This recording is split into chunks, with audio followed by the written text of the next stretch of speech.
Okay, let's just wait for Vice Chair Kagan to come back in here. I'm not sure. Oh, there's Simon there. Okay.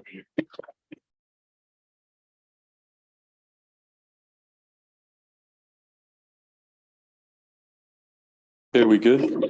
Lamari, are we good? Okay, guys, let's get started here.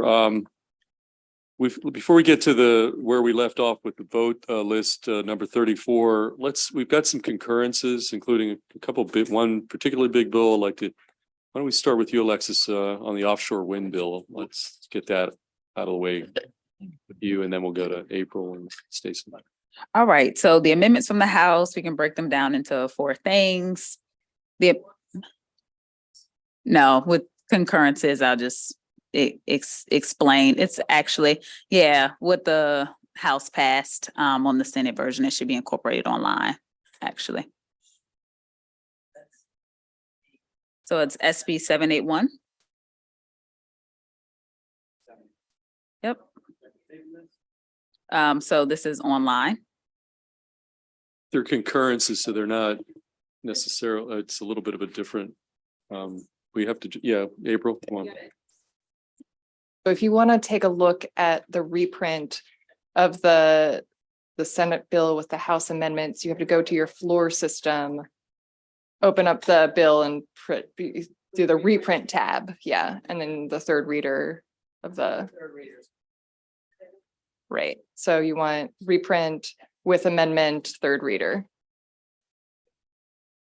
781. 781, the offshore wind bill. Yeah.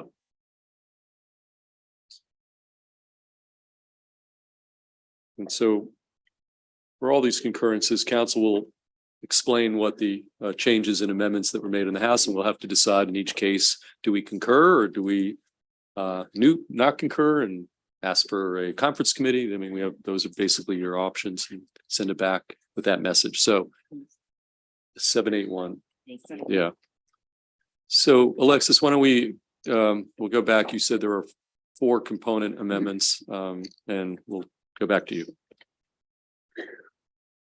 So on the cost effectiveness language, where we were trying to decide whether we would do an allocation within the state or an allocation outside of the state, that language has been amended. So the approval process through PSC and actually the application process that the developers would apply to the PSC don't have to consider that in particular, but instead there has to be, quote, an alternative baseline scenario where cost effectiveness is determined in the event 8,500 megawatts of wind is procured without the transmission projects that are contemplated in the bill. So in an alternative scenario where none of these projects, take root or take place, what would be the cost to ratepayers in that scheme? So that language isn't as focused narrowly on intrastate or interstate, but more on the cost to ratepayers within the state if this isn't procured. So if we're looking in the reprint, it is mentioned.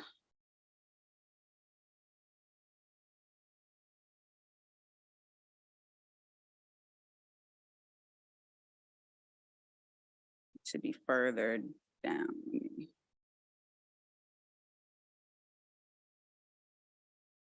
Want our sponsor to be able to take a look as well.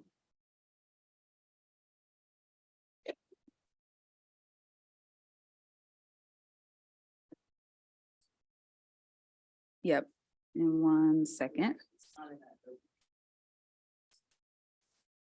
No, that's a little different. So we go to bill page 17, lines 13 through 14. So it's like a paragraph that's added between lines 13 and 14 on page 17 of the bill.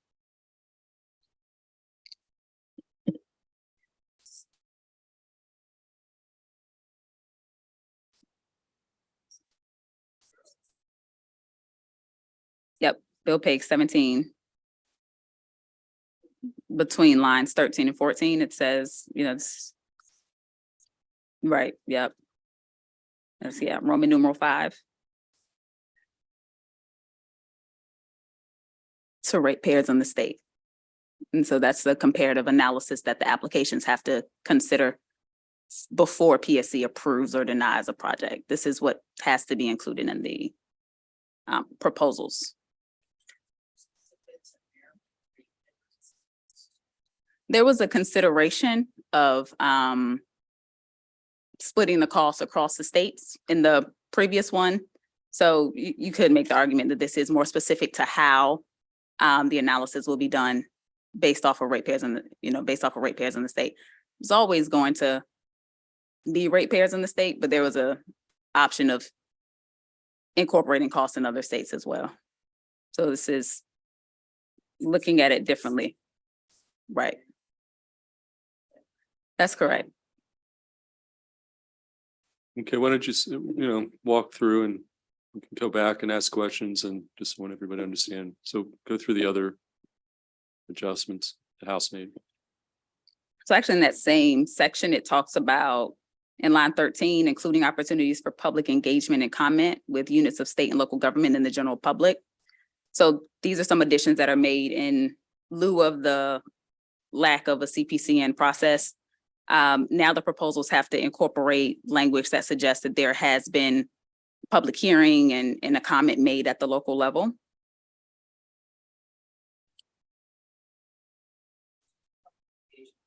Right, that's added, yep.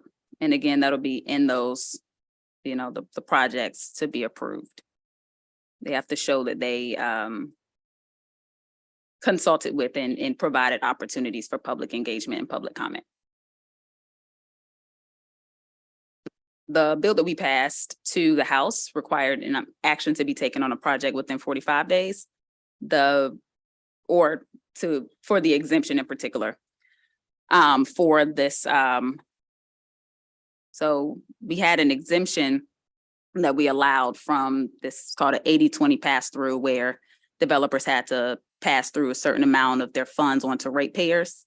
However, they could be exempted from the requirement to pass some of that money and those incentives if they, prove to the PSC that they had a need and PSC reviewed it, et cetera. So that language is still there, but instead of having to make that decision on approving or denying the exemption within 45 days, that's been shifted to 60 days. So the PSC will have more time to review that exemption. There's quite a bit of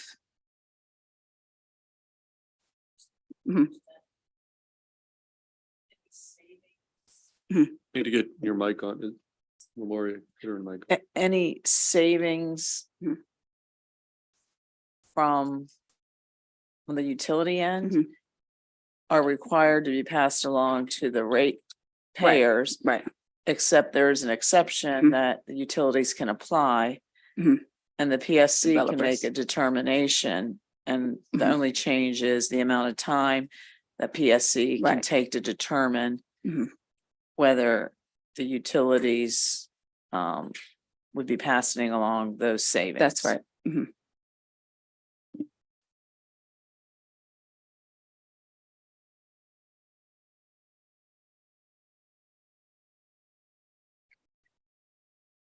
And then It's just in the House generally. I'm not sure. It's the committee in general. I don't think it was a floor amendments. I think this was within ECM. There are a lot of prescriptions placed on federal IRA funds and language that has to be included and how the money has to be allocated. And so the House also added intent language to show that state law has to comply with federal mandates for the funds. So showing that there isn't any overlap, that state law will be consistent with how federal funds intends for the money to be allocated. on that same page, on page 19 or that same area, Mhm. when you were talking about the public engagement, is the new language, page 19. Right. Line 23, one or more hearings, that's Right. new language as That's well. right. So to basically expand public engagement. That's right. Okay. So in the application process and in the approval process, these are the change consistent throughout.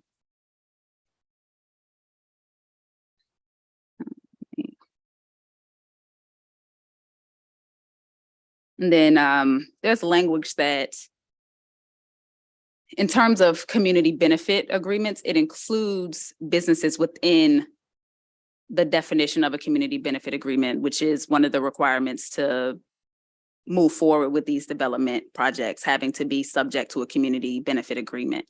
So it includes businesses that are within the Department of Transportation's, so it's the Federal Department of Transportation's, quote, disadvantaged business enterprise program, which is a program that helps to sort of redistribute funds and make sure that there's parity in application processes for marginalized groups that have been impacted by highway disinvestment and any type of discrimination that the Federal Department of Transportation was a part of. So businesses that are subject to a community benefit agreement, one of those qualifications may be participation in that disadvantaged business program. It's not a requirement, but it contemplates participation in that sort of remedial program for purposes of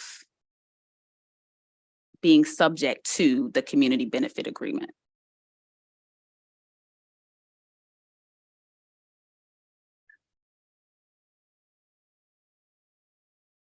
Is that in a nutshell? Yeah, that's about Okay, it. would the sponsor like to comment any aspect of this? I think that the House did a good job on a really great bill and we should move to concur. Okay, any discussion here on these House amendments? Senator Simoner? Real quick. The cost effectiveness, it seems like on page, I think it's 19 got struck and references back to this number 5. And so it says an alternative baseline scenario of offshore wind energy capacity is, so is it saying basically this has to be within the range of other wind projects, or is it strictly cost beneficial to the ratepayer? So it specifically contemplates ratepayers, and it says in an alternative world where none of these projects are approved, what would be the cost if we were trying to get 8,500 megawatts of offshore wind energy anyway, without these projects? But through wind or through other alternatives? It would be through offshore wind. Okay, because I thought the original intent was that it had to be cost effective to move forward with the wind that was beneficial to taxpayers or ratepayers, but Right. now it's saying it has to be within line with other wind projects, not necessarily cost effective to the ratepayer, if for alternative sources. Well, I think it still talks about the impact to ratepayers under that scenario. So it's still contemplating the impact to a ratepayer, but it's specifically saying if we still were trying to get to the goal without upgrading the interconnection system, what would the cost be without the influx of resources going towards these interconnection upgrades, essentially? Okay, any additional questions? Were you moving to concur? Because we can, okay, is there a second? Second. From Senator Kagan. Okay, again, further discussion, questions before we take action. Senator Carosa. Thank you, Mr. Chair. And just to kind of having the bill in front, trying to find the additions and on the House amendments to bottom line, as at least from what was presented on the House amendments, this allows for more public engagement. Right. And also is more specific to Maryland ratepayers. Is that a fair summary of the House amendments? Yes on the first one. And yes on the second. Yes on the second too. Well, because the former was still assessing Maryland ratepayers. Maryland ratepayers were always contemplated within it. But this one is streamlining or narrowing in on how that assessment should be done in a way. So Maryland ratepayers were still, a part of cost beneficial, cost allocation language regardless.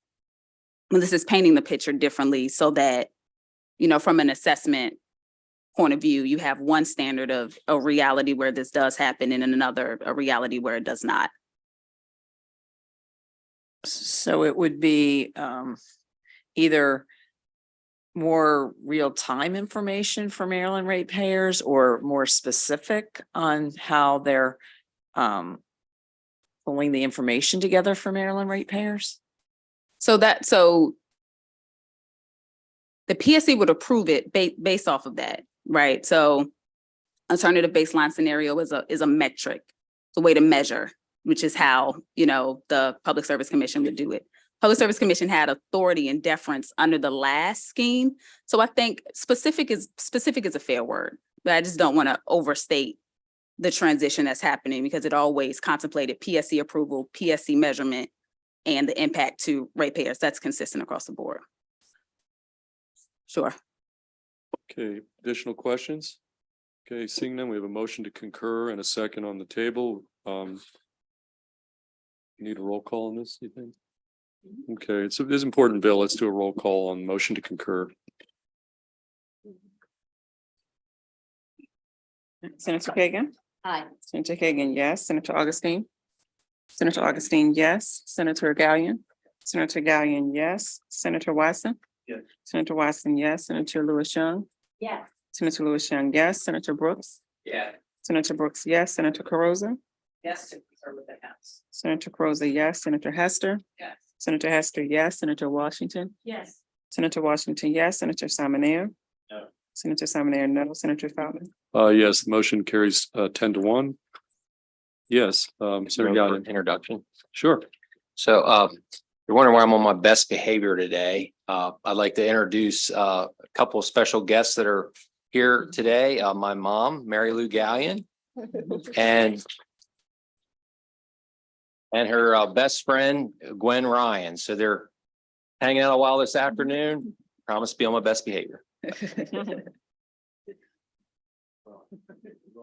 Welcome, welcome, welcome. Should be very proud of your son here. He's doing an amazing job. Okay, what's additional concurrences, Alexis? Yes, I just have one. This is on Senate Bill 346. Which Here, is why don't we the- interject? Stacy, okay,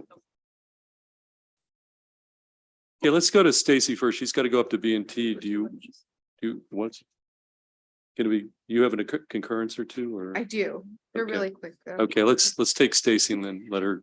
So we have SB 280, which is that's the childcare providers registration and licensing exemptions, the military childcare providers. The amendment from the House basically conforms it to the version we passed in the Senate. So or the House bill as passed by the Senate. So the motion is to concur. Okay, we have a motion to concur. Is there a second? Okay, second, Simon Air, all in favor of the motion to concur, raise your hand. All opposed? Back to you, Stacy. And one more, House Bill 770, the blueprint for Maryland's future publicly funded pre-kindergarten, Maryland Consortium on Coordinated Community Supports and Career Ladder Alterations. The House is requesting that the Senate recede from its position. Right now, we're working out some details, so the motion would be to not recede. House Bill 770. Okay, so we're still working things out. We don't want to concur. We want to move to, We want to stick to our guns. we want to stick to our guns and force the issue, I think is the recommendation. So the motion not to concur? Yes. Okay, the motion not to concur. Is there a motion not to concur from Senator Kagan, second from Senator Gallion? Okay, all in favor of the motion to not concur, raise your hand. We're sticking by our guns. That carries unanimously. Stacy, do you think you have time with these two bills on the list here, or do you want to head upstairs? They want me to head Okay, upstairs. why don't you head up? You're gonna need to, For this one? Okay. We can deal with that once you head up there.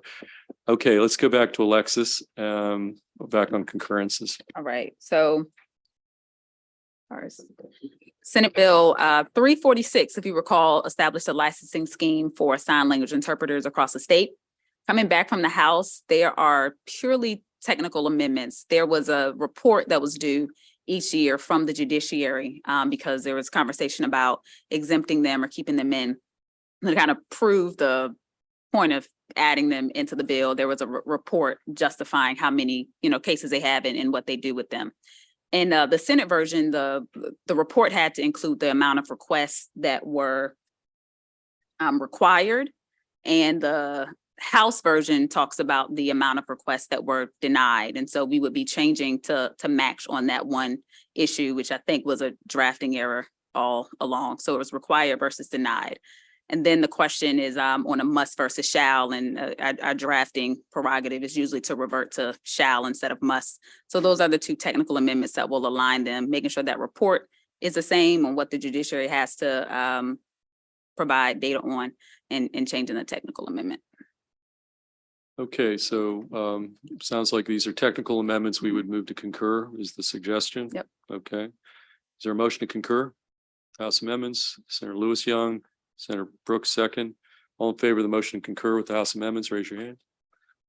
All opposed, that motion carries unanimously. Is that it, Alexis? or- Yes. Okay, That's my- April, you're last up here.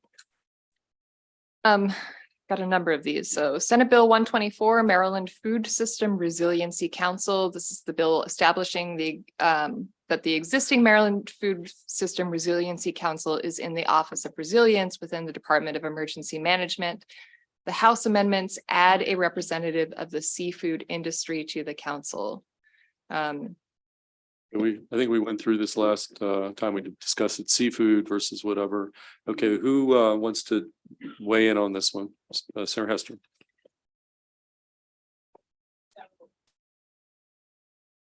In terms of a representative from the seafood industry, I mean, I think that's a pretty broad scope, and the secretary has he could appoint, a water person. So I would move to concur. Okay. Wait, Taking the House? you're taking the House version? Okay, well, just explain, just to clarify. I thought you were going the other way, to be honest with you. So we had previously, when we talked about this, I had noted that the secretary already has the authority to appoint these folks.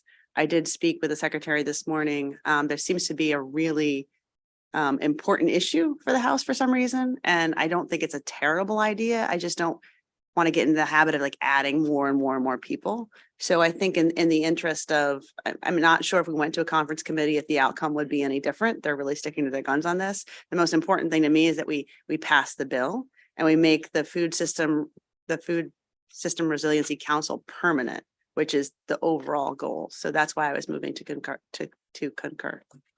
Okay, we had a motion to concur and second discussion. Okay, Senator Kagan. Sorry, we talked about this and had some, so Food Resiliency Council is important. Absolutely, we want the bill to pass. At the same time, we were clear that this was possibly going to start a slippery slope and everyone's going to want to see it at the table. And there was some flexibility with folks being able to be appointed. There's also always observers and folks who weigh in with testimony. I think we ought to keep the Senate version Okay, and not concur. Senator Carosa. I'm supporting the sponsor of the bill's concurrence, and in that she has recognized that it is a major issue, and I agree with your assessment about conference, and this is an important issue for the seafood industry is broad, and I think we should move forward with the sponsor's recommendation to concur. Okay, any additional discussion between, we're gonna do a roll call? 'cause I there's think dissent. that was a mic drop, Senator Carosa. Okay. I Okay, will well, defer to the sponsor of the bill. okay, with that said, all in favor of the motion to concur, raise your hand. All opposed, motion carries unanimously. April? All right, this should be easy. House Bill 32, this is the cross file. We had, this committee had struck the seafood representative. The House is asking us to proceed on those amendments. If we want to keep them the same, the committee should proceed. Okay, is there a motion to recede, Senator Hester? Is there a second from Senator Carosa? Okay, all in favor of the motion to recede, raise your hand. All opposed, motion carries unanimously. April? All right, Senate Bill 327, hunting, wildlife conservation and outdoor recreation funding, promotion, management, licenses, permits, and stamps. This is the bill establishing the wildlife conservation, education, and outreach program within DNR, raising various hunting fees and requiring the department to develop a plan to address deer overpopulation in the state. As a reminder, the House amendments strike language that would have specifically required the department to examine the feasibility of implementing a rotational closure hunting strategy on state parkland and instead just refer generally to state land. This change conforms the bill to HB 983 as passed by this committee. So if we want to keep them the same, we should concur. Okay, is there a motion? Yes, Question. Yes. 'Cause I thought didn't we just vote on this earlier today? Or, We did the House bill. okay, so this is, This is the Senate bill, which they amended to look like the House. so then bill. it would go back to the broad state lands. Correct. Okay. okay, so we have a motion to concur from Senator Simon Ayers. Is there a second from Senator Gallion? Discussion? Okay, all in favor of the motion concur, raise your hand. All opposed? Anybody opposed? No, okay, that motion carries unanimously. Senate Bill 422, Natural Resources Black Bass Conservation Fund Establishment. This is the bill establishing a Black Bass Conservation Fund in the Department of Natural Resources. The House amendments allow interest earnings of the fund to be credited to the fund. This change conforms the bill to House Bill 696, which the Senate has already unanimously passed. So we should concur. Motion to concur from Senator Simon Ayer, second from Senator Gallion. All in favor of the motion concur, raise your hand. All opposed, that motion carries unanimously. All right. Next one up is Senate Bill 741. Public safety refrigerants limitations on use. The House amendments are largely technical. They conform the bill to the version of the House bill, which this committee already passed unanimously. So again, to keep them consistent, the committee should concur. Okay, is there a motion to concur? Senator Brooks, second? Second? Yeah. Senator Watson, all in favor of the motion concur, raise your hand. All opposed, motion carries unanimously. All right. Senate Bill 224, Department of the Environment, Zero Emission Medium and Heavy Duty Vehicles, Clean Trucks Act of 2023. This was Senator Augustine's bill requiring the Department of the Environment to adopt regulations establishing the requirements for sale of new zero emission medium and heavy duty vehicles in the state. All the House amendments do is conform the provisions of the bill. If you recall, this committee had added provisions from the governor's clean transportation bill dealing with those grants available for the purchase of medium and heavy duty trucks and charging equipment. This committee had added the language from the original version of the governor's bill. The House just revised that to reflect the current version of the governor's bill, which is nearing passage. Okay, we have a motion to concur from Senator Augustine, the sponsor of the crosswalk. Senator Brooks, Senator Simon Ayers, second. Okay, any discussion? All in favor, motion to concur, raise your hand. All opposed, motion carries. I need a little longer on this one. I just got it. So that's it. Okay, so now we've done that. We're going to go back to the list we left off yesterday, and we'll start with Senate Bill 800, cross files House Bill 969, Senator Hester. Again, Senate Bill 800 and House Bill 969. Where do we leave it? We had a discussion. You had a conversation at the very end with the Public Service Commission. I think we left it where there was one or two points at the end, and I see Ms. Smith in the back. You were able to then meet subsequently, I believe, after our voting session. So why don't you give us a status report? And if Lisa, if you want to come up here, because that's where we left it with you, Senator Hester, conferring and trying to come up with some resolution on those technical couple points there. I think I'm on to thank you for staying late last night to talk through things. It was confusing because there was a renumbering. As amended currently, the PSC is fine with the bill. Yeah, the amendment. Not on. The amendments we received from the senator's office today resolved all the concerns that we worked on last night. I believe, so we are good. Okay, do you want to explain, just for the benefit of the committee, kind of where there was a little confusion, where I guess it was somewhat revised amendments now? Oh, Are there- Alexis, could you help to jog Yeah. my memory?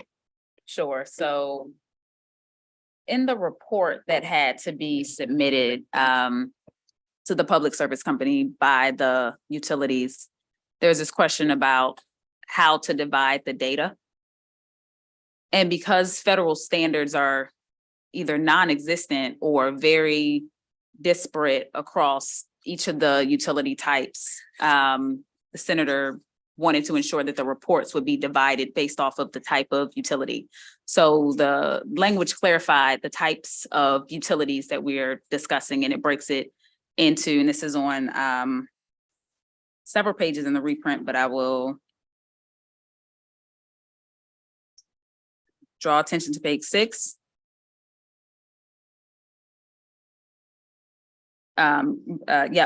So the packet, page 6, sorry.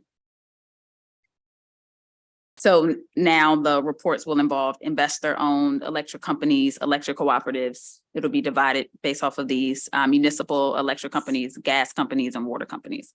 So that is the report that is to be submitted. For those two items, our concern was just that single utilities would not be singled out for specific vulnerabilities for security reasons. And so this would satisfy that concern by combining the companies. And that was the intent that we had agreed on, but this makes it crystal clear that that's the way that it happens. Just said the report. No, it's still, Oh, it says it still grouped. says types, but then on Grouped page by. 6, we actually spell them out A, B, C, D, and E. So now we have specific direction on exactly what the intent was. Okay, any additional questions for the sponsor, for Ms. Smith? And then I Or would for just add, Alexis? Yeah. Mr. Chair. Yeah. Alexis, do you want to talk about the other? I think the other issue was just at the end regarding the reporting of cyber incidents. Okay, yeah. And I'm trying to think. Yeah, what page that is that's on- Maybe it's right down. on bill page 7 of 8. Yeah, I think, okay, yep. Yeah. So, And we just worked out clarifying where incidents must be reported. And we do also anticipate, I think, a PSC rulemaking with the parties to build on that. Okay.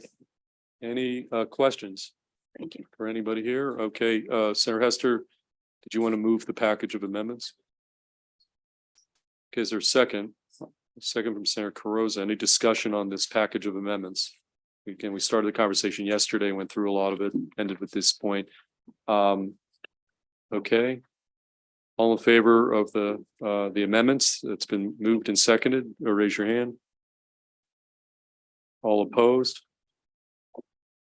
Okay, amendments, that motion carries unanimously. We now have Senate Bill 800.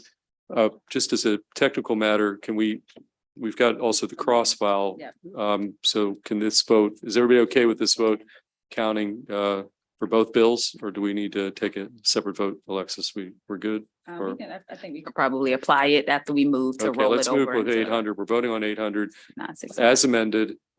Discussion. All in favor, raise your hand. Okay, all opposed. We've got, okay, let's do a roll call. We have some dissenting votes. Let's just be clear. All right, Senator Kagan. Aye. Senator Kagan, yes. Senator Augustine. Senator Augustine, yes. Senator Gallion. No. Senator Gallion, no. Senator Watson. Yeah. Senator Watson, yes. Senator Lewis Young. Yes. Senator Lewis Young, yes. Senator Brooks. Yeah. Senator Brooks, yes. Senator Carrozza. Yes. Senator Carrozza, yes. Senator Hester. Yes. Senator Hester, yes. Senator Washington. Yes. Senator Washington, yes. Senator Salmonair. Yes. Senator Salmonair, yes. Senator Feldman. Yes, that bill carries 10-1. Let's, anybody want to move to conform House Bill 969 to what we just did with SB 800, and then also in the process that your vote will be essentially the same Here, let's just do a roll call on this. This is motion to conform. I think Yeah. we'll probably do it. Yeah. All right, Senator Kagan. Aye. Senator Kagan, yes. Senator Augustine. Senator Augustine, yes. Senator Gallion. Yeah. Senator Gallion, yes. Senator Watson. Yes. Senator Watson, yes. Senator Louis Young. Yes. Senator Louis Young, yes. Senator Brooks. Yeah. Senator Brooks, Send you a text. yes. Senator Carosa. Yes. Senator Carosa, yes. Senator Hester. Senator Hester, yes. Senator Washington. Yes. Senator Washington, yes. Senator Simoneer. Senator Simoneer, yes. Senator Feldman. Yes, just to be clear, that vote will also entail not just moving the bills together at the same time, but your vote will count as the same, Memoria. This- Correct. So he's So you want to dissenting. know. So that bill carries 10-1, Ten, the same okay. vote as we just did on Senate Bill 800. Stacy, you're back. Hopefully that was productive on the Budget and Tax Committee. Why don't we go, let's go down our list on voting list number 34, Delegate Boyce. Way we left it, there was pushback from our nurses, if I recall. Right, and so they submitted a documentation with suggested amendments, but nothing has been formally drafted, and I'd really like to take a look before that. So if we can hold that till tomorrow, that would be appreciated. So House Bill 266 held. Let's go to House Bill 410. House Bill 410, Election Reform Act of 2023. This bill makes changes to the state election law relating to public input on changes in polling place locations, the submission of a polling place plan by local boards of elections to the State Board of Elections and related requirements, the expansion of an existing prohibition against willfully and knowingly influencing or attempting to influence a voter's decision whether to vote through specified means, and the date in 2024 of the statewide primary election and the Baltimore City primary election for municipal offices. You still have your packet from yesterday on page 44 with a reprint on 46. There is one amendment from the chair. What this amendment does is strikes the provision prohibiting local boards from reducing the number of buildings used as polling places by more than 5% below the number used in the 2018 general election. It revises various items that must be included in the polling place plan. It mandates that the state board approval of a polling place plan that meets specified requirements and moves the statewide primary election and the election for Baltimore City municipal offices to the second Tuesday in May for 2024. Any questions on that package? Yes, Senator Kagan. Oh, I'm sorry. Yeah. So page 44 in yesterday's packet Yesterday's. is the amendment. And page 46 is the reprint. Mr. Chair, Yes. I just want to commend Stacy Goodman and Ross Seidman for working on a bill that was well-intentioned, but had some policies that I think we didn't love. And so I'd like to move the amendments, favorable on the amendments. Okay, is there a second? Senator Brooks. Okay, discussion, questions about the amendments? Okay, seeing none, all in favor of the amendments, raise your hand. All opposed? Motion carries. Got the bill, House Bill 410 as amended before us. Discussion, motion, Move favorable. motion, Amended. motion favorable as amended by Senator Kagan. Is there a second? Senator Louis Young. Okay, further discussion? Okay, seeing none, all in favor, raise your hand. All opposed, bill carries unanimously. Next up is to you, April, House Bill 503, which we took up yesterday, and there was no motion either way. My understanding is that there may be some, we didn't take action either way, but that somebody may want to make a motion one way or the other. And so, yeah, we're on Delegate Stein's bill, House Bill 503, which we sort of essentially nobody moved either way. So it kind of, okay, we have a motion and a second. And We retired. wait, is there, It wasn't about. are there any amendments? There are no amendments. Okay, so this is a clean motion favorable. There are no amendments. Any discussion of this piece of legislation, House Bill 503? Oh, yes, and the cross file is Correct. So this will be a vote on both 923 Senator Nine Rosenpep. twenty-three does need to be amended though to Oh. reflect the House bill, so. Okay, let's just take up 503 and then we can take up 923. Okay, all in favor of the favorable motion clean on House Bill 503, raise your hand. Okay, all opposed? Okay, we've got a 9-2 vote. That carries 9-2. Let's now go to Senate Bill 923, the cross file. Is there anybody want to take, make a motion to conform? Amendments to conform it to the House bill. Right, form a motion second. All in favor of those, a motion to conform the amendments to the other bill 923, raise your hand. I'm looking for some hand raising, guys. Okay, okay, all opposed to the motion to conform the amendments. Okay, the bill carries. Majority, the amendments, we're just on the amendments. Favorable on the bill as amended. Okay, so we've got 923 as amended. We've got a motion favorable on the amended version of 923. Is there a second? Senator Brooks. Okay, we have in front of us Senate Bill 923 as amended. We'll take a roll call so there's no confusion whatsoever about this. All right, Senator Kagan. Aye. Senator Kagan, yes. Senator Augustine. Yes. Senator Augustine, yes. Senator Gallion. Senator Gallion, no. Senator Watson. Senator Watson, yes. Senator Lewis Young. Yes. Senator Lewis Young, yes. Senator Brooks. Yes. Senator Brooks, yes. Senator Carozza. Yes. Senator Carozza, yes. Senator Hester. Yes. Senator Hester, yes. Senator Washington. Yes. Senator Washington, yes. Senator Salmonair. Senator Salmonair, no. Senator Feldman. Yes, was it 9-2? Carries 9-2. Let's go to House Bill 817, Delegate Rosenberg. And this was a cross file Senate Bill 649 that I believe, did we take Yes. that up previously? Yeah, okay. April, Alexis. Yep. House Bill 817, State Government Regulation Procedures in the Maryland Register. This makes a large amount of changes to processes and procedures for submission of regulations to the Division of State Documents, the Joint Committee on Administrative, Executive, and Legislative Review, and to the Department of Legislative Services. Requires that the Division of State Documents specifically make at least 15 of the most recent issues of the Maryland Register available on the website. There's also a consultation procedure that's included with maintaining the electronic filing system through the administrator of the Division of State Documents. So the House amendments that are included in our packet are to conform it to what the House did on the Senate version. And they specify that the procedures for modifying an amendment apply before the regulation is published online and after. And it restores language requiring the administrator of the filing system to consult with the Department of Legislative Services in maintaining the system, and requires the administrator of the Division of State Documents to submit a report to the AELR committee. And this will align the two bills as the Senate version makes its way back to us.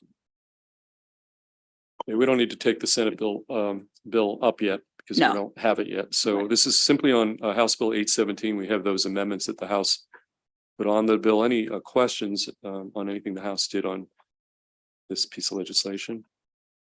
Okay, do we have to move? We have to move amendments? No, Right, yeah, we're move gonna move the the amendment. amendments, yeah. The amendments, okay. Any motion? Okay, that's a motion from Senator Kagan. Is there a second from Senator Brooks? All in favor of the motion, favorable on the amendments, raise your hand. Okay, all opposed, motion carries unanimously. Again, we've got now House Bill 817 as amended in front of us. Is there a motion? So moved. Senator Kagan, second Senator Brooks, discussion.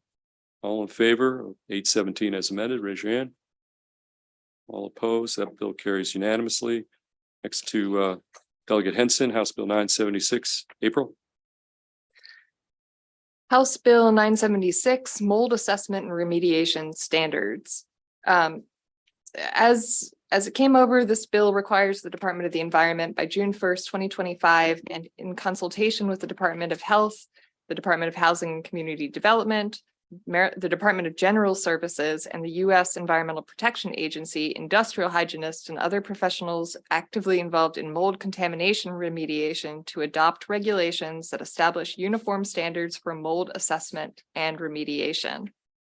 There are amendments in your packet. Those amendments appear on page 16 of the voting packet. They're being offered by the bill sponsor, Delegate Henson. The amendments strike the bill and instead establish a work group on mold standards and remediation. The work group must study information on mold assessment and remediation to determine best practices for identifying mold, preventing the development of mold within indoor environments, and remediating indoor moldy conditions harmful to public health. Work group must report its findings and recommendations to the governor and the General Assembly on or before October 1st, 2024. Okay, so we're striking the bill and we're moving to a group. Senator Kagan. Thank you, Mr. Chair. April, thank you. And yes, that's the task force or work group seems like the right way to go. And that's what was suggested to me. I just have a quick question. On page 19 of the packet, if the work group is reporting its findings on next October 1st, 2024, why is it that it will continue? Is there justification for the work group to continue its work after it's reported its findings for another 9 months? Yeah, typically Eight months, yeah. that doesn't mean the work group is actually going to be meeting or active during that time period. Typically, we have the termination date at some point after session. So if, Just in for case. example, they didn't complete their work or they said we need to do more, we have the ability to come back and just extend the termination date rather than having to go back and revive them. Thank you. With that clarification, I'd like to move the amendments to make the bill a work group. Okay, got a motion. We've got a second for Senator Augustine. We've got, again, amendments before us. All in favor of these work group, converting it to work group amendments, raise your hand.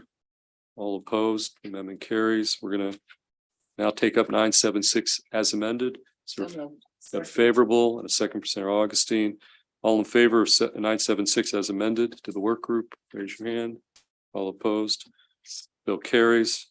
Last bill on this particular voting list, number 34, is House Bill 1005. Howard, that's we already did. That's the cross file of 800, Thank you. right? Yeah, sorry. House Bill 1005 from House- Howard County.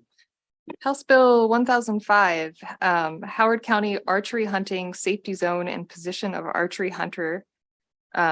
This is a Howard County delegation bill. The bill decreases the archery hunting safety zone for archery hunters in Howard County who are hunting under the authority of a deer management permit or who are actively participating in a hunting program administered by the county from 150 yards to 50 yards from a dwelling house, residence, church, or any other building or camp occupied by a human being.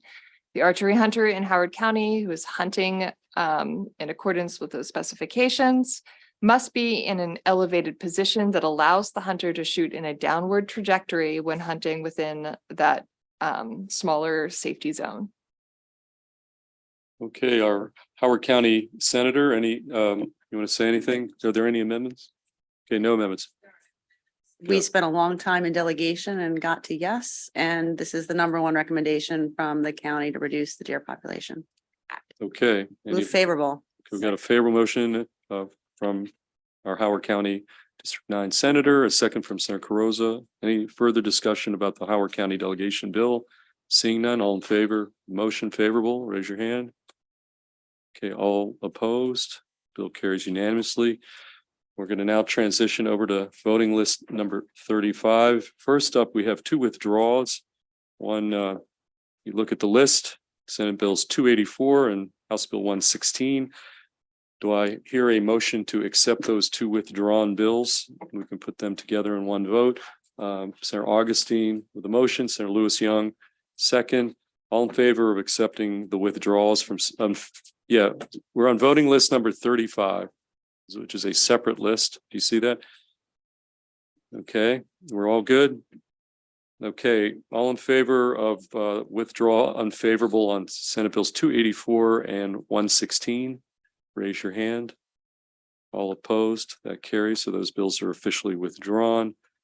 Let's go to, before we go up to Senator Kagan's bill, there's 2 bills here I'd like to take up. First, House Bill 169 is a cross file of a bill that did pass unanimously out of this committee, Senate Bill 144, which is I was a sponsor. Bills are in identical posture, and the bill did move unanimously out of this committee. So I'd like to take that up. We have to take up any, No nothing to amendments. amend there. It's clean. Okay, we've got a motion from Senator Washington, Second. second from Senator Kagan. Any discussion? And this bill passed, the cross-file passed unanimously. All in favor, raise your hand. Okay, all opposed. House Bill 169 carries. Let's go to Senator Brooks, Senate Bill 489, 489, which is, excuse me, cross-file. Let me drink a little here. Of Delegate Crosby's House Bill 692. Alexis, and let me just preface my comments by saying that there are some new amendments, which I believe, and we've got MACO or MML in here, that I think with these amendments, they are no longer opposed to the bill for what that's worth. But that said, let me go to Alexis to explain what these new amendments and what the bill does. So we're on Senate Bill 489, again, which is a cross-file of House Bill 692. Alexis. Senate Bill 489 requires a county or a municipal corporation within Maryland to process within a reasonable time any permits that are required under a certificate of public convenience and necessity that has been granted by the Public Service Commission. This includes for the construction of a generating station, a qualified generator lead line, and any associated overhead transmission lines that are within a county or municipal corporation. The sponsor amendments grant the locality, the county or municipal corporation, the authority to either approve or deny. So instead of process, that term has been changed to approve or deny these local permits. And it prohibits a locality from conditioning the approval of any local permits after a CPCN has been granted. They can't condition the approval on anything after the CPCN has been granted. And the list of actually some examples of what they are prohibited to condition the approval of a CPCN on is listed in your bill packet, if I could find the page. But like stormwater permits, for example, site approval, things of that nature are some of the things that are listed and are prohibited. Okay, I think the primary pushback was coming from the locals, MML, MACO, and I don't want to speak, Dom, if you want to just confirm that, just confirm if you, just for the benefit of the committee, that this adjustment of a few words puts at least MACO, I believe MML. Yeah, so Dominic Butchko, Maryland Association of Counties. I'm also speaking for MML on this one. So the change of approve or deny, so taking out process, that mitigates most of our concern, as well as the Second Amendment, removing lines 1 through 4 on pages 3 and 4. Yeah, Alexis, why don't we Find it in make the sure the reprint committee sees now. exactly where we are. Yep. Have you spotted it, Senator? I'm still looking for it. Thank you. Oh, earlier than I thought.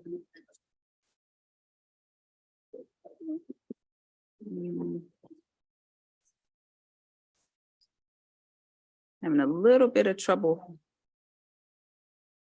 finding it. So I'm gonna reprint it because I don't see it in here.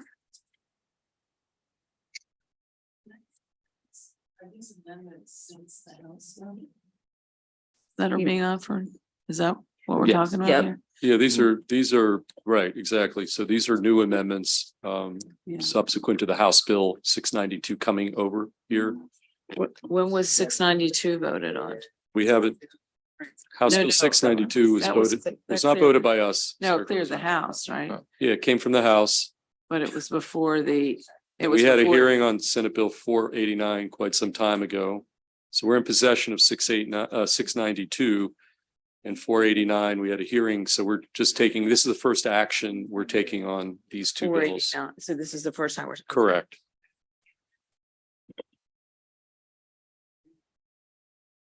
Well, why don't we do this, Alexis? I found it. Okay, It's on Page 22. okay, It's- page 22. Thank you. Okay, Dominic, why don't you just, we're clear on the approve or deny versus processing. If you want to just, Alexis or Dominic, Yeah. just on why that second adjustment, you want to just reference and then Right we'll, here. continue our conversation here. Yeah. Thank you. Thank you. So yeah, so this second part here.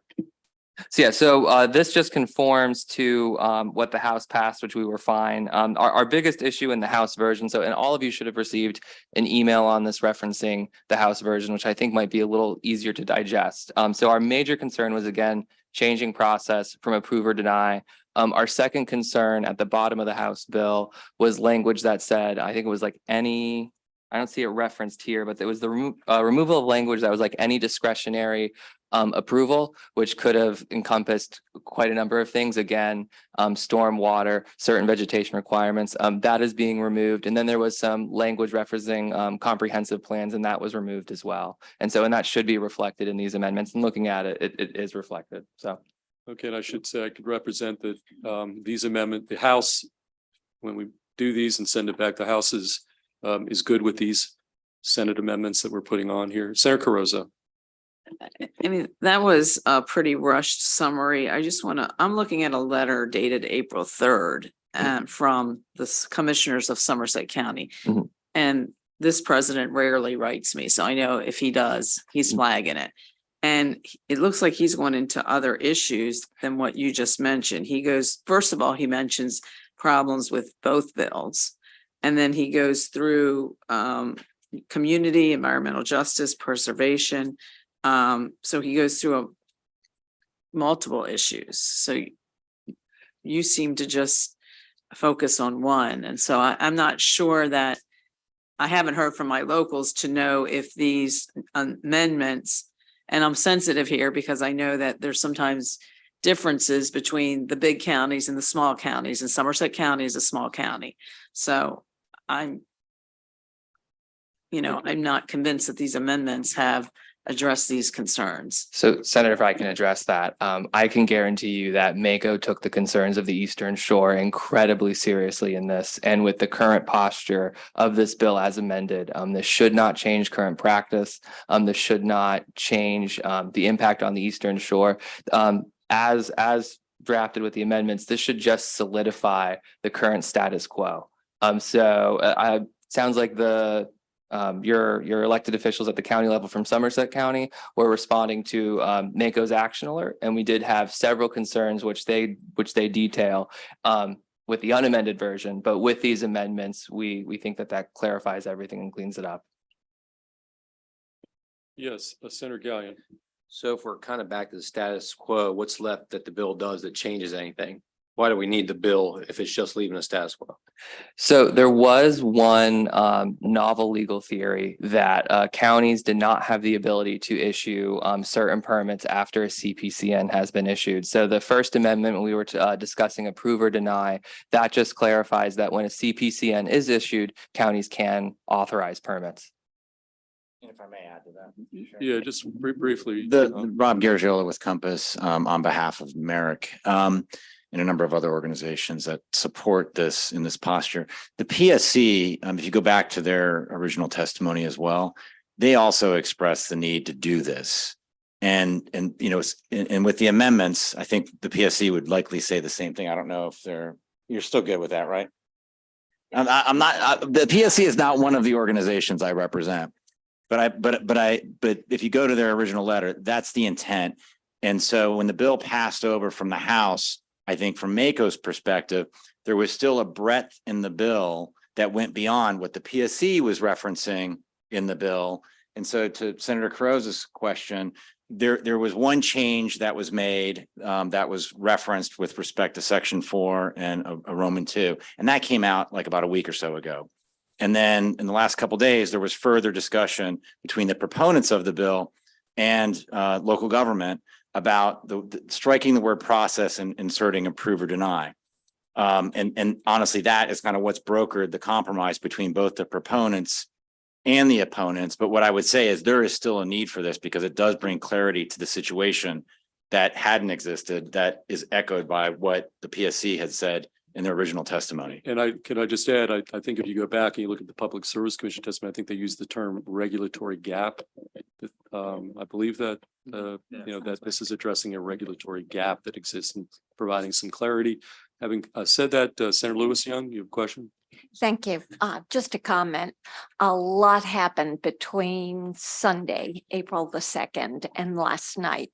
So there were numerous letters. I read most of them because a member of the county council called me numerous times Sunday afternoon. And I want to commend sorry. I knew you as a delegate, Senator Brooks, for being so open and amenable to taking all of those considerations and working with all the stakeholders to address those concerns. And my understanding as of last night is that all of the counties that expressed concerns felt that their concerns were being addressed. And because the PSC doesn't look at certain types of areas where the counties can't place solar. These amendments, the most recent amendments we're seeing today, now do address that gap. Okay. Any further questions for any of the folks presenting here? We want this to be a bill hearing. Okay, anybody want to move these amendments, which seem to bring us into consensus kumbaya mode? Senator Lewis Young. Is there a second from the sponsor of the bill, Senator Brooks? Okay, all in favor of these amendments, raise your hand. All opposed? Motion carries unanimously. We've got on the table Senate Bill 489 as amended. Discussion. Okay, all in favor of Senate Bill 489, raise your hand. All opposed? Bill carries unanimously. Let's go over to House Bill 692, the cross file. Can we just do a motion to conform kind of a thing? And we got it. I think everybody understands. We'll put the bills in the same posture. Okay, so is there a motion to conform? Second from Senator Brooks. Okay, all in favor of that, raise your hand. All opposed, 692 carries. Let's go down and knock out some of these local bills that I'm getting multiple texts on. So let's make my life a lot easier. We're going to start with one. Let's go down the list. So we're going to start with 170, House Bill 175, Stacy. Can I ask one question? B&T had a chance to vote on the Educator Shortage Act, and it included additional amendments this committee did not consider. I don't know if you want to take that up first, so we can move that along. Do that. This is the governor's bill, and yes, absolutely. Let's discuss that and get. So in front of you, you have an additional packet that was handed to you. So if you recall, this is Senate Bill 1219, the Maryland Educator Shortage Reduction Act of 2023. And this administration bill makes a number of changes related to the recruitment and retention of teachers. In the packet that you have, it's numbered, and the first set is the amendments taken up by this committee and approved and sent up to the Budget and Tax Committee. If you look on page 7 of that packet, there's one marked Senator Feldman #1. So after this, shortly after this committee voted and made a consideration, we were talked to the House, and the bill was not reflective of their actual intent when the fiscal note writers brought something to their attention. So what this does is it amends the bill to bring this back to what the original intent of the House was. And what that is to do is the bill, as the amendments as drafted by the House, had 3 different stipends, and that was not their intent. Their intent was to have an initial stipend for students who were in their first or second year of college, and to incentivize them to look at education as a career. If they went into a public school and did some work, they could get what's called an initial stipend. And that was, it's an amount undetermined, but like a small amount to do tutoring or to help a teacher out or whatever. And then there's, if the student who goes to an eligible institution, and as I told Senator Gallion the other day, this is written so that it essentially only applies to HBCUs and like one other higher institution. It has to have a teacher preparation program, and this other institution does not have that. So if a student essentially attends an HBCU, they're in the teacher preparation program in their 4th year only. If they are enrolled in a teacher practicum, they can qualify for up to $20,000 as a stipend. So what this amendment does is that clarifies to make sure that is the intent. The previous language allowed an annual stipend, but that wasn't what they were going for. And finally, this amendment also says that the Office of Student Financial Assistance, they have to begin giving these stipends in fiscal year 2024 when individuals are performing their, oh, no, that's wrong. I apologize. So there was also the fiscal note writer noticed that when they made changes to the Teaching Fellows of Maryland Scholarship Program, that there's individuals who are already receiving that scholarship. And they have signed an obligation that says, I will perform my service at a public school that meets certain farm requirements. That's free and reduced price meal requirements. However, the governor's bill has changed the requirements to what public schools where individuals who are receiving the scholarship can perform their service obligation. So this language grandfathers in those students who are already doing what they said they would do in these schools that are no longer compliant under the law. And it says you can continue serving where you're at and you don't have to repay your scholarship because you are no longer in compliance with the law. So that is what the Feldman #1 amendment does.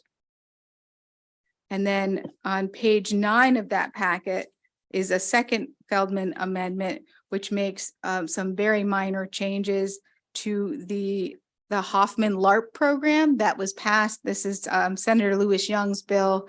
It allowed mental health professionals in schools to qualify for the Hoffman LARP program. This simply adds school counselor to the list of mental health professionals, and it makes a slight change to the eligibility requirements, not requiring any educator to have received the highest ranking on the performance evaluation, because it was pretty much eliminating everybody from consideration. So those are the 2 amendments. B&T has adopted both of these amendments, but the committee here has not considered them. Okay, so we have the B&T amendments here in front of us. Senator Carrozza. At the beginning of the packet was a different set of amendments. I know you just reviewed Chair Feldman's amendments. Did we already adopt? You did adopt those amendments, and those were sent up to B&T. So those went earlier. Correct. So all we're doing are the last section. Correct. That you just reviewed. Correct. Okay. Okay, is there a motion? Okay, Senator Lewis Young, question. Question. Did the amendments do anything to further address Senator Kagan's concern that although the bill refers to retention, it doesn't really spell it out? It doesn't really address specific acts of retention. Other than what was described to you, was it yesterday? Monday. No. After that is no. No. Okay, any further discussion, questions? Okay, anybody want to move those amendments? Senator Augustine, motion, second. Second from Senator Lewis Young.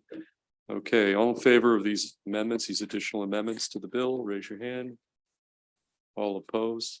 Those amendments carry. Do we need to act now? We just need. We can report this bill out to the floor. Okay, we can now report that bill out. Okay, back to our sequence of local bills. We're going to go back to House Bill 175. Stacy.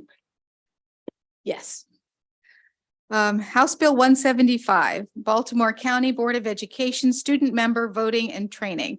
This bill authorizes the student member of the Baltimore County Board of Education to vote on matters relating to capital and operating budgets, provided the student completes specified budget training within 2 months of the individual's election.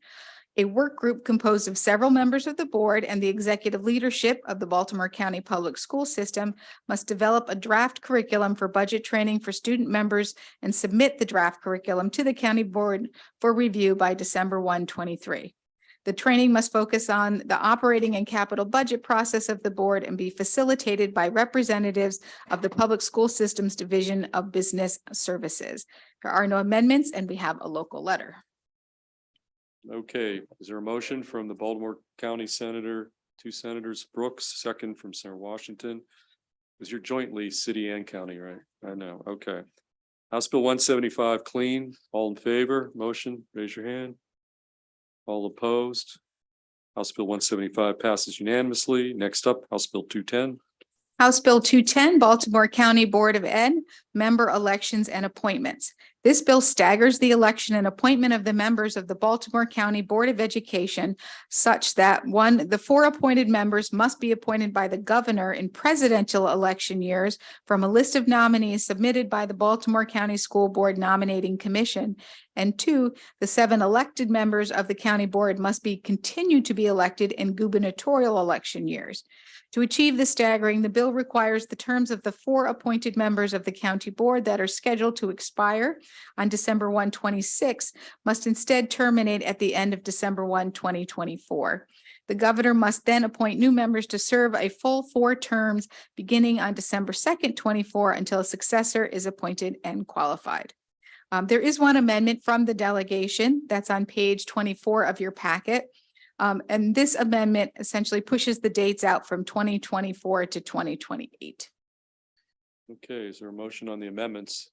Senator Brooks, second, Senator Washington, all in favor of that Baltimore County amendment, raise your hand. All opposed? House Bill 210 is in front of us as amended. Is there a motion?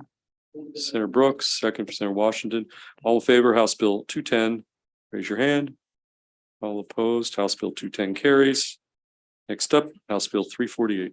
House Bill 348, Baltimore County School Board Nominating Commission Vacancy Procedures. This bill reduces the number of and alters the required venue for public hearings the Baltimore County School Board Nominating Commission must hold on single nominees to the Baltimore County Board of Education. The bill specifies that the commission must make live video streams and a complete and unedited archived video recording of each public meeting available on its website.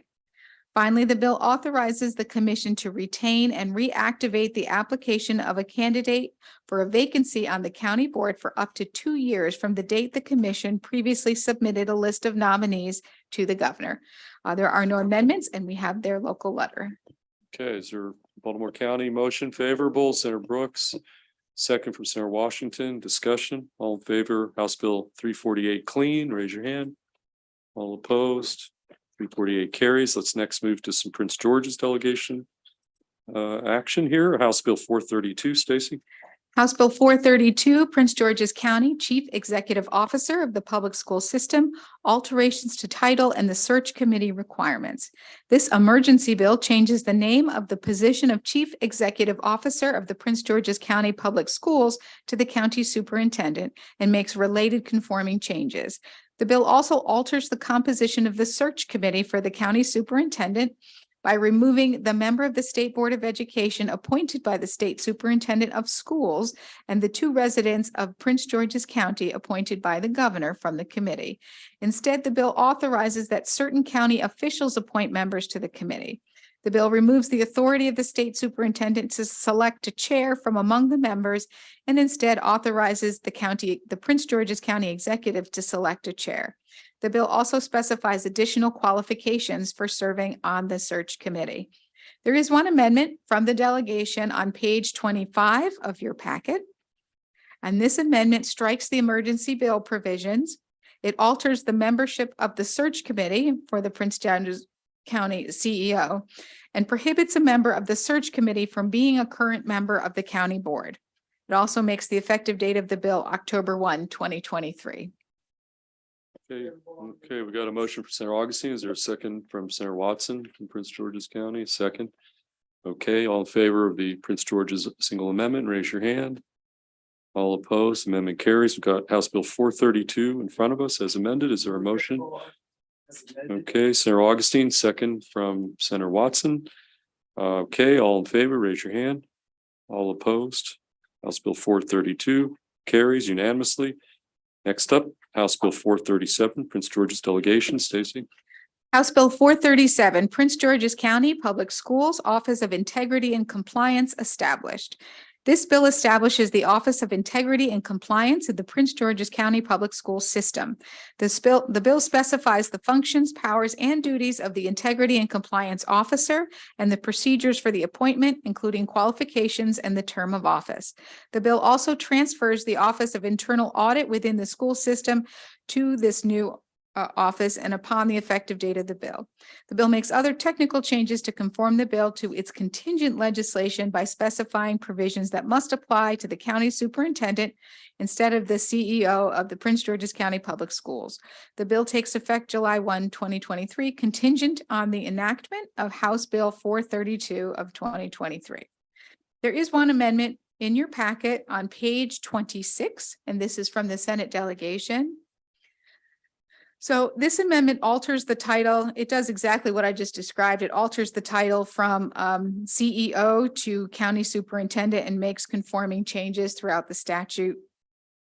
Further, it strikes that the functions, powers, duties, and employees of the Office of Internal Audit of the PG County Public School System be transferred to the new Office of Integrity and Compliance on the effective date of the act, and further strikes language making the taking effect of this bill contingent on the taking effect of HB 432. So it decouples the two bills and they each stand alone.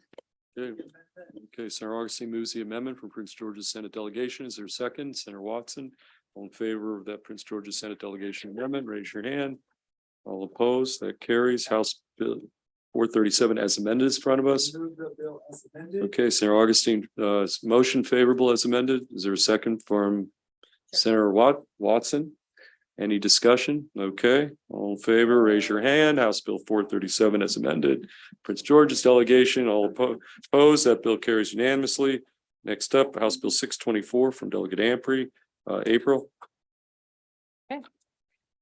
House Bill 624, Environment, Suppliers of Water Notification Requirements. This bill alters provisions governing notice requirements applicable to a water supplier when a water system is not in compliance with state drinking water regulations. Bill authorizes additional means of communication for such notices and requires that at least 3 authorized means of communications be used for notices provided by water suppliers that serve at least 3,300 customers.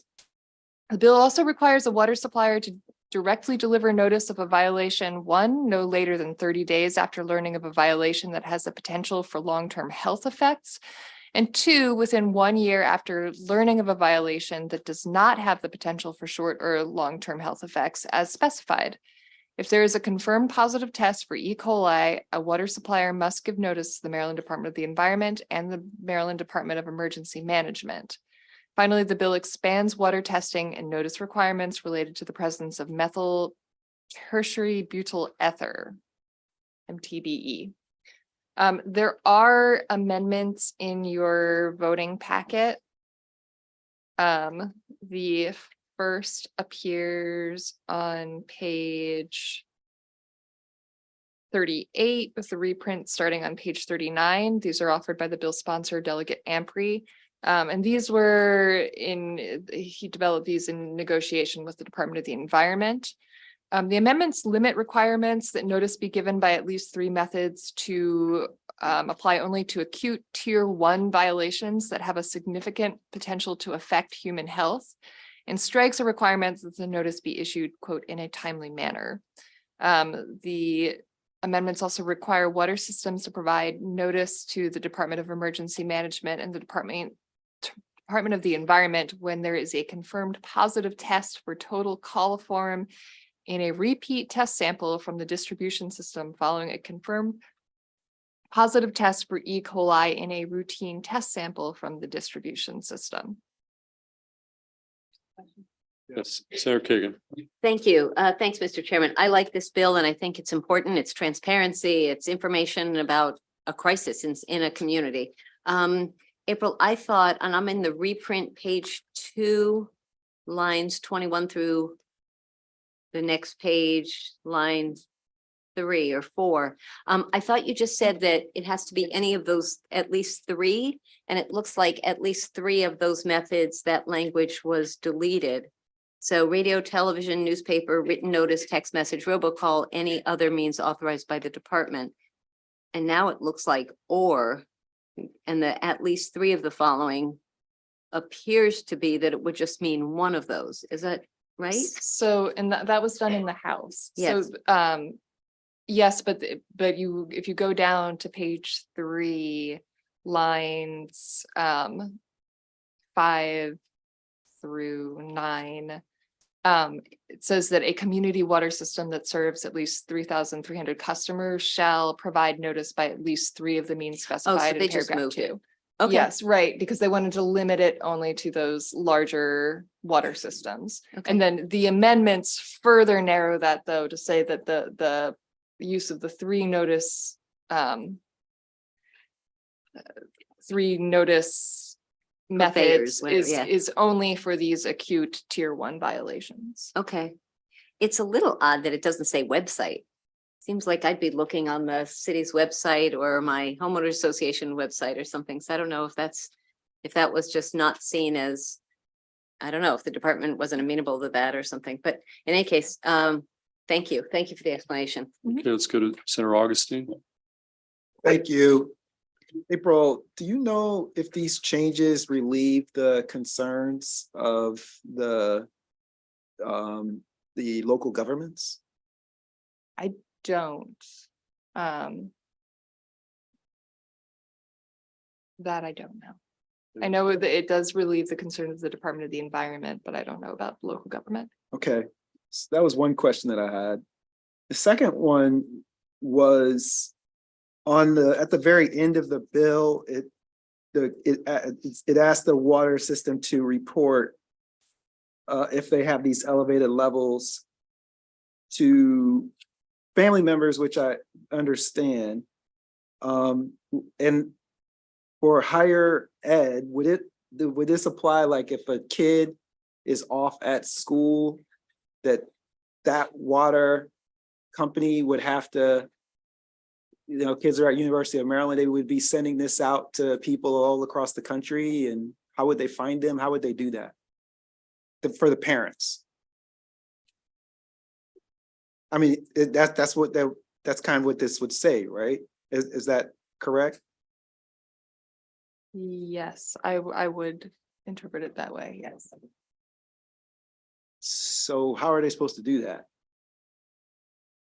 Or maybe that's rhetorical, I don't know. But that's what they would be asked to do if we left this language this way? Yes. Okay, here, yeah. We could probably hold it. and Here, work let's, it out. why I don't mean, we I do think there this? could be Because some more added. before we break here, I want to maybe knock off a few more. Let's hold this bill, just right off the bat, I think. Yeah, sure. Just while you're working it, just so I understand, on page 2, line 17, it says, subject to paragraph 3, which is on the other page. It says, these shall be issued in a timely manner.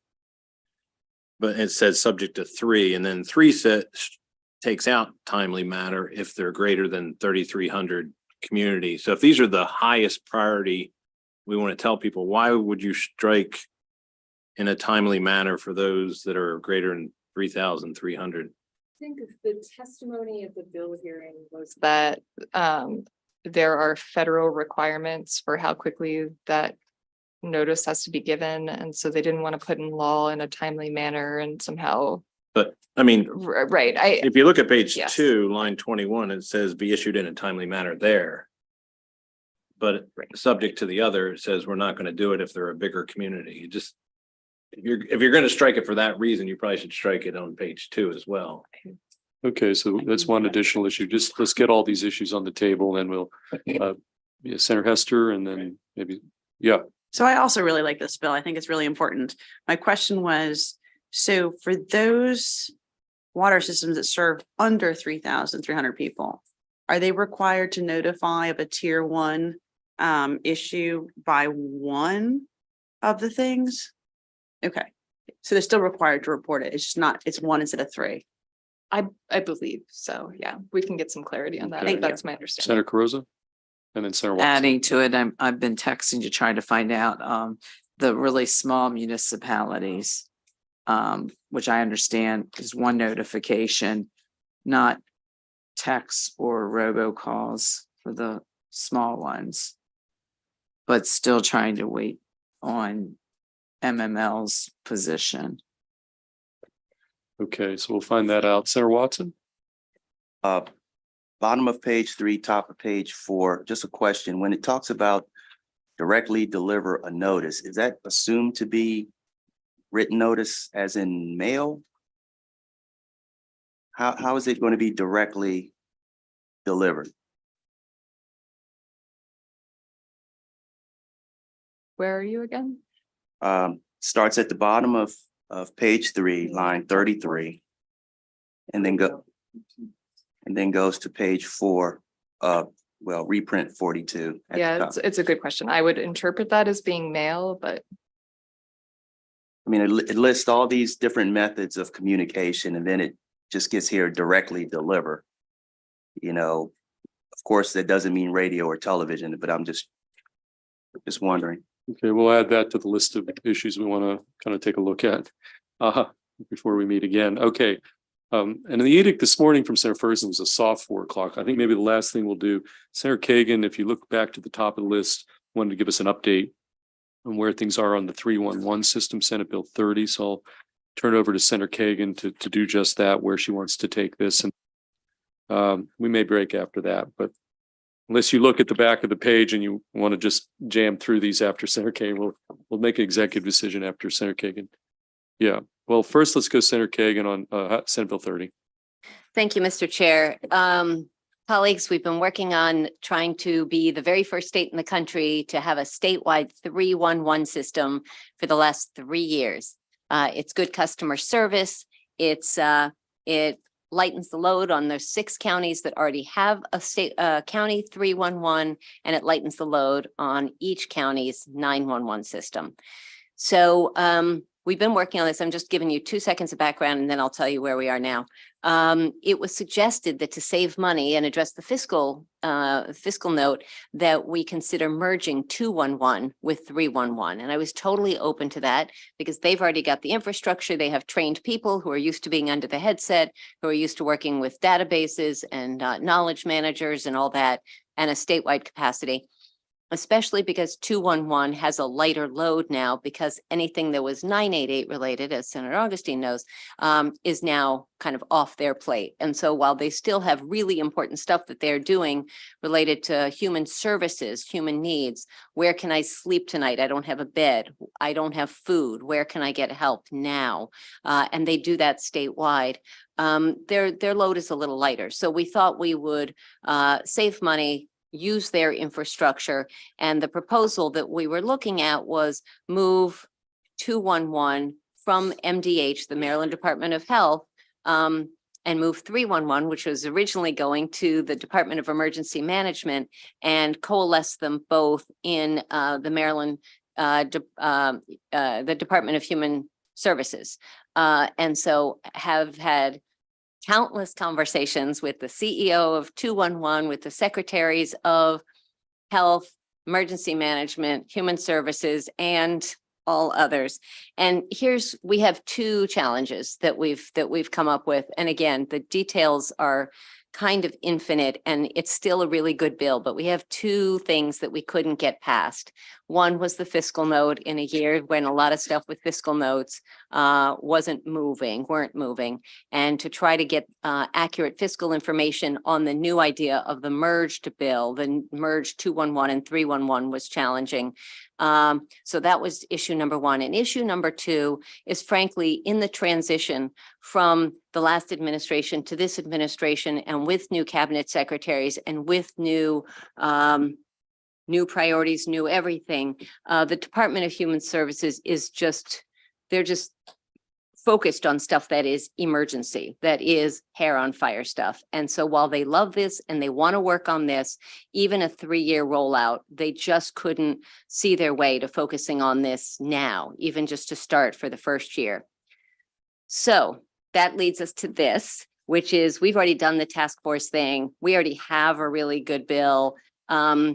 And we don't want to try to push past on the fiscal reality and the DHS workload reality. And so what we're doing, and I want to thank Sally Robb, the President's Chief of Staff, for this suggestion, which was ask DLS, don't put it on the Department of Human Services, don't put it on anyone else, but get some data in a time sensitive, timely way, not during session, not frantically trying to get everything done in 90 days, but try to get data on some of the issues and implications of such a possible merger and creating this. And so then with this information, we'll have more data from some of the folks who haven't yet come to the table because of the new-ish conversation about merging the two, the two entities, the 211 and the 311. So I'm just going to read you briefly what we're asking for in the study. I don't think it's complicated. And again, and I can read you, I got an email from Secretary Lopez who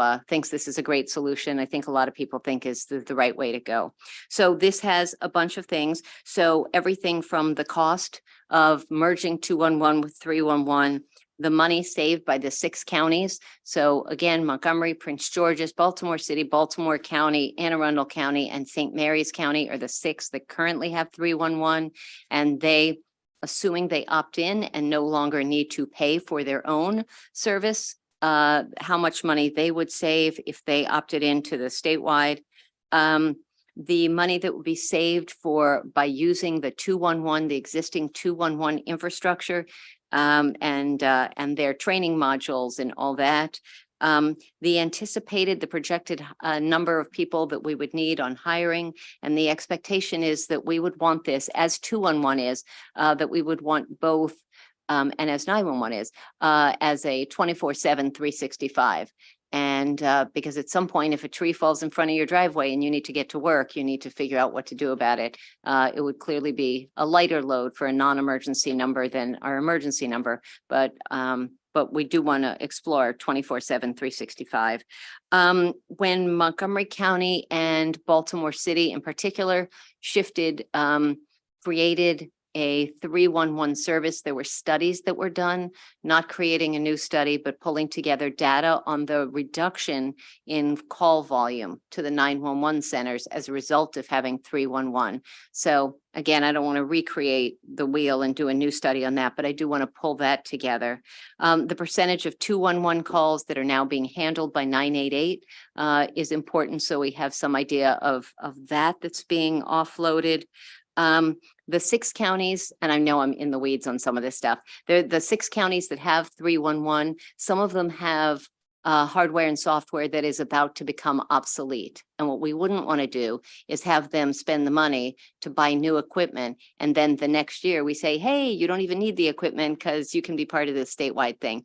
So literally just checking in on their status vis-a-vis technology. And 2 more things. One is 211 does have some other programs. They have like a wellness check. So if you're worried about grandpa who lives alone and who's getting up there and stuff, 211 can do check-in. We certainly would want that to continue. So some of their programs, we want to make sure that that's easy to sort of morph into a combined 211, 311, if that's the way we go next year.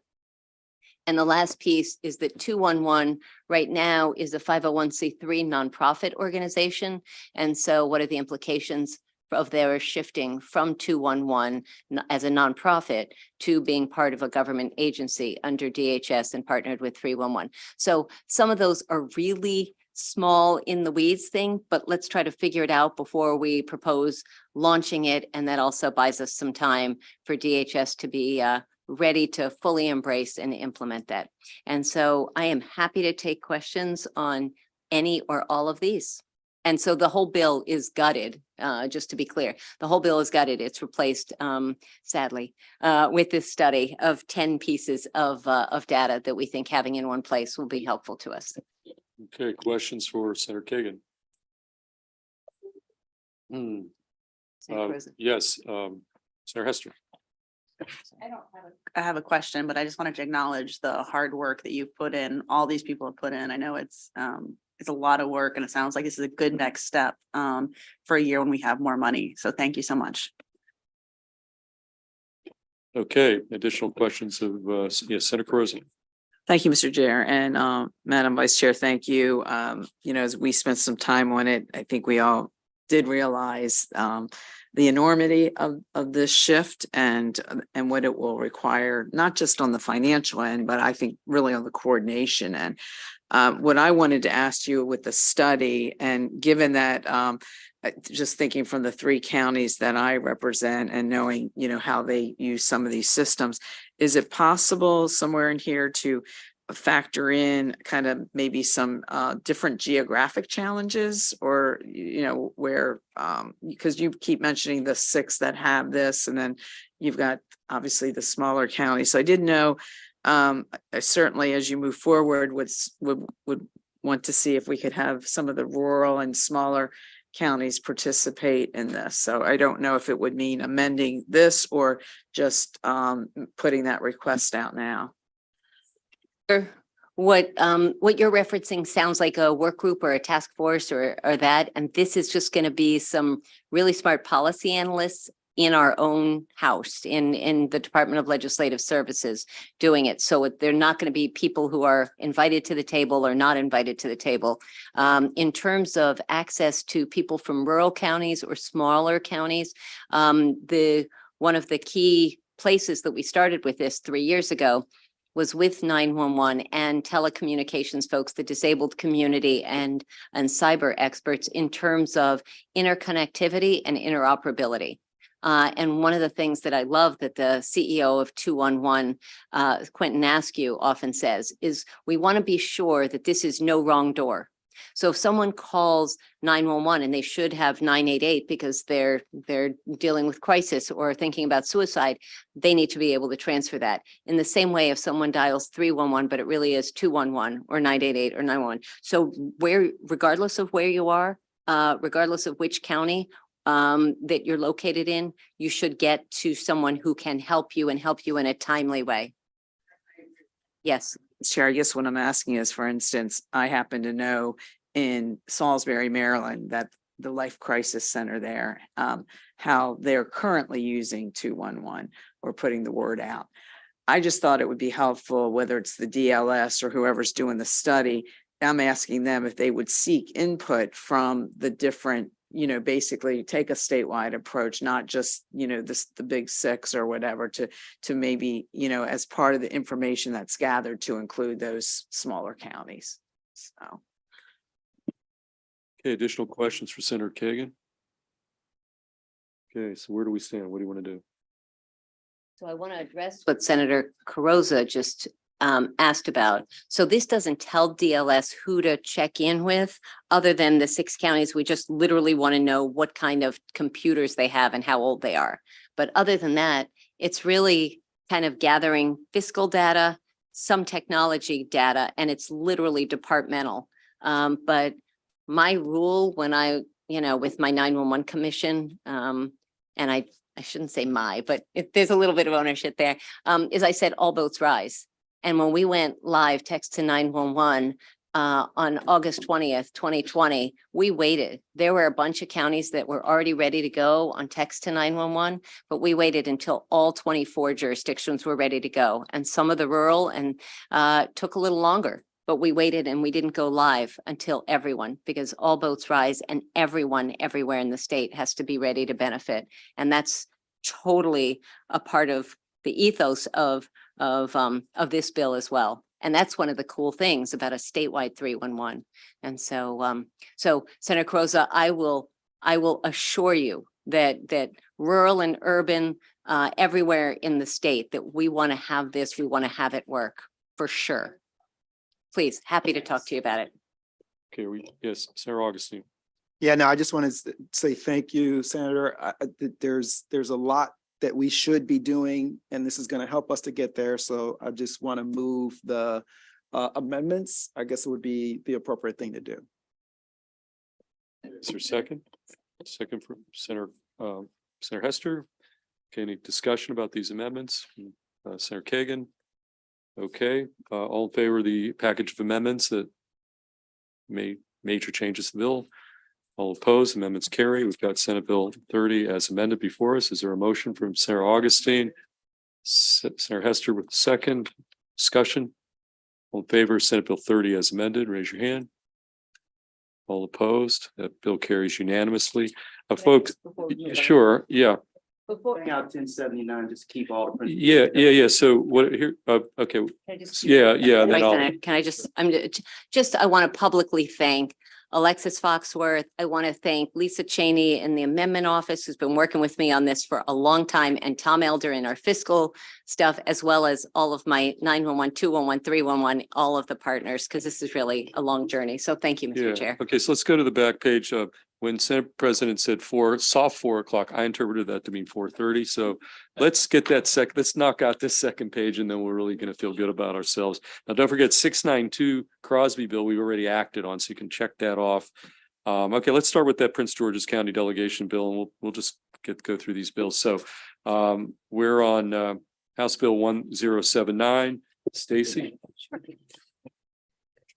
House Bill 1079, Prince George's County Board of Education and School System Revisions. This bill makes various changes to the state law relating to the Prince George's County Board of Education, the county superintendent, and the Prince George's County Public Schools, including adding the board's and the superintendent's responsibilities, altering and establishing eligibility, removal, and term limit provisions applicable to the non-student board members, expanding the voting rights of and altering the election procedure for the student member of the board, and increasing non-student board member compensation beginning on December 7th, 2026. And increasing the bill takes effect July 1, 23, contingent on the taking effect of House Bill 432, if enacted. However, certain provisions are also contingent on the taking effect of House Bill 432. Oh, I must have copied that twice, sorry.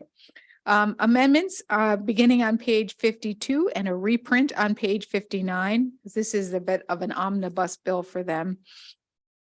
So this amendment alters the provisions relating to the student member of the board, including when a nomination form must be submitted, how many students must be selected as candidates for the position, what matters the student member may vote on, and the administration of elections for the student member.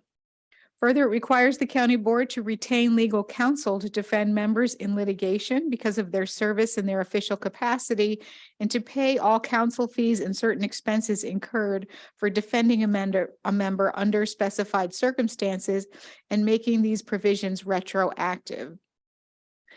It provides an exception to the qualifications for a one-year residency for a requirement for membership on the Board of Education following the approval of the decennial redistricting plan. It strikes provisions limiting an elected member to 2 terms, and it strikes all of that contingency language. And we have a local letter. Okay, any amendments? There are amendments? I'm sorry. I just read that. All those amendments. Yeah, so one big amendment. One big Okay. amendment. Okay, Senator Watson moved the amendments, Senator Augustine second. Discussion on that big, long set of amendments that sounded like a bill, but yes, Senator Rosa and Senator Hester on And this I- local and I Prince know- George's and I County know you- And I delegation. know you probably just read it to us, but Sure. is the local public campaign financing that's in or out now? Is that, Oh, that is out. okay, just. Mhm. Okay, Senator Hester. There's a local letter, but you guys are happy with the amendments, correct? Okay. They just moved and seconded it, so correct. So that And they were typically offered- suggests that they like. They were offered by the delegation, so yes, Okay. those are their amendments. Okay, so we have the amendments from our 2 Prince George's senators. Motion and a second, all in favor of the amendments, raise your hand. Okay, 1079 as amended is in front of us. Is there a motion favorable on the bill as amended? Senator Watson, second from Senator Augustine. You know where the Prince George's delegation is, Senator Hester? Okay. With that said, all in favor, 1079 as amended, raise your hand. And all opposed, that bill carries unanimously. Let's now go to the Montgomery County Prince George's bi-county bill. We want to be House Bill 778. Alexis, tell us about that bill? House Bill 778 makes changes to provisions of law that relate to the commissioners appointed specifically from Montgomery County to the Maryland National Capital Park and Planning Commission.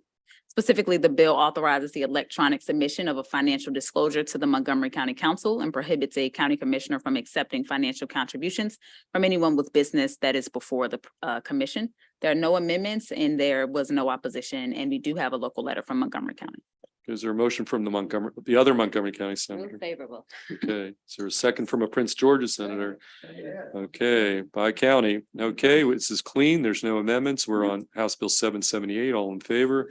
Raise your hand. All opposed? Bill carries unanimously. Let's go up to Delegate Guzoni.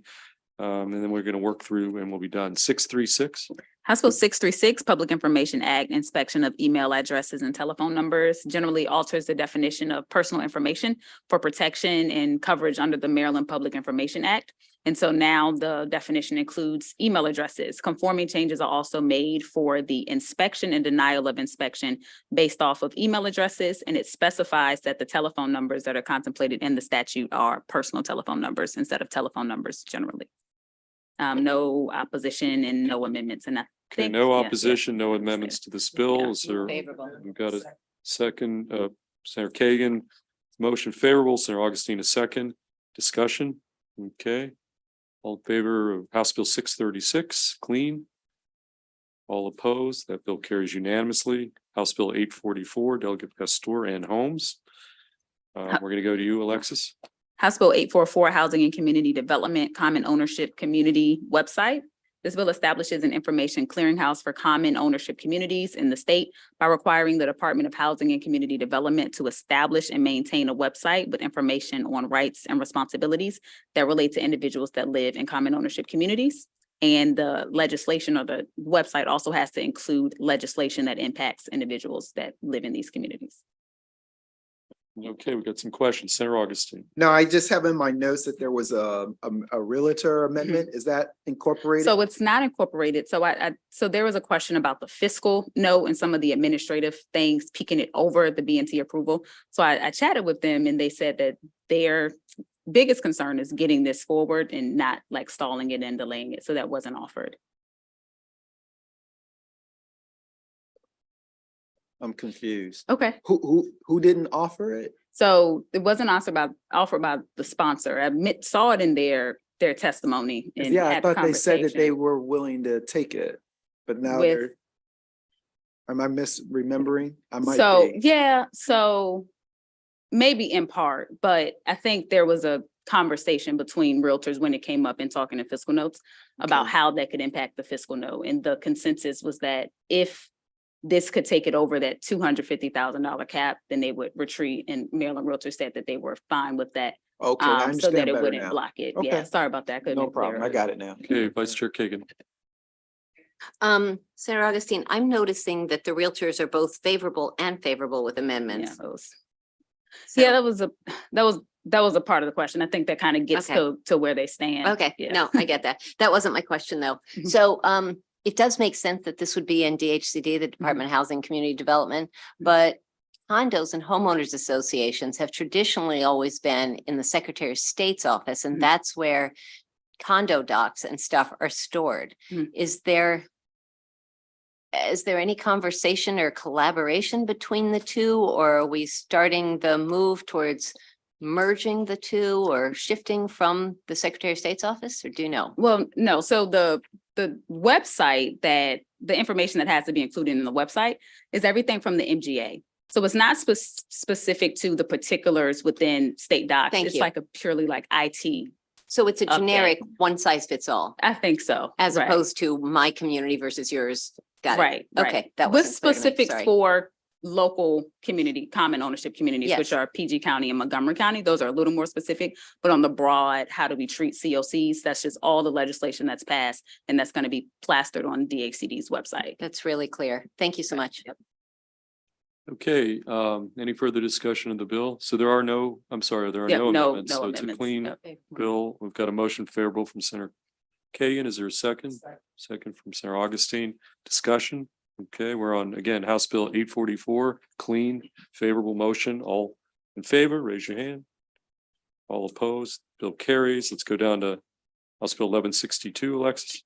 All right, House Bill 1162, study on the utilization of the expedited licensing process for service members, veterans, and military spouses, requires the Department of Labor to consult with the Department of Veterans Affairs in the conducting of a study on utilizing the expedited licensing process for service members, veterans, and military spouses for licenses through the Department of Labor. By June 30th, 2024, the Department of Labor, in consultation with the Department of Veterans Affairs, is required to report findings and recommendations, and the bill lasts for 2 years after taking effect in July. Okay, got a motion from Senator Gallion, second from Senator Augustine on House Bill 1162. Favorable motion, discussion, all in favor, raise your hand. All opposed, that motion carries unanimously. So let's move to House Bill 1200, and it's also a cross file. Right, so the amendment has not been finalized yet for this, so Okay. if we can hold this tomorrow. Okay, let's hold we'll be that ready to one. go. The House Bill 1200 and Senate Bill 925. And that brings us to our final bill of the day, House Bill 1225. All right, Go House ahead, Bill Howard. 1225, real estate brokers, disability or death and termination of employment of a broker, requires a family member of a disabled or deceased real estate broker to submit a death certificate or evidence of the disability of that broker to the State Real Estate Commission for the purposes of carrying on the business of the disabled or deceased individual. Sorry, a mouthful. The bill also establishes a process for designating a new real estate broker in the event of the former broker's termination. No opposition and no amendments. Okay, discussion, questions for Alexis? Is there a motion? Senator Washington, is there a second? Senator Watson, discussion on House Bill 1225 clean. All in favor, House Bill 1225 favorable, raise your hand. All opposed, that carries unanimously, and that concludes our work for today. Good job, guys. We jammed out a lot of bills, some very big ones. Yes, Senator Augustine.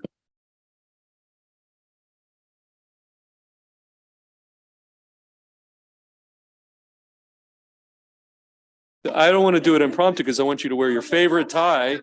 I want you, yes, yeah, we are.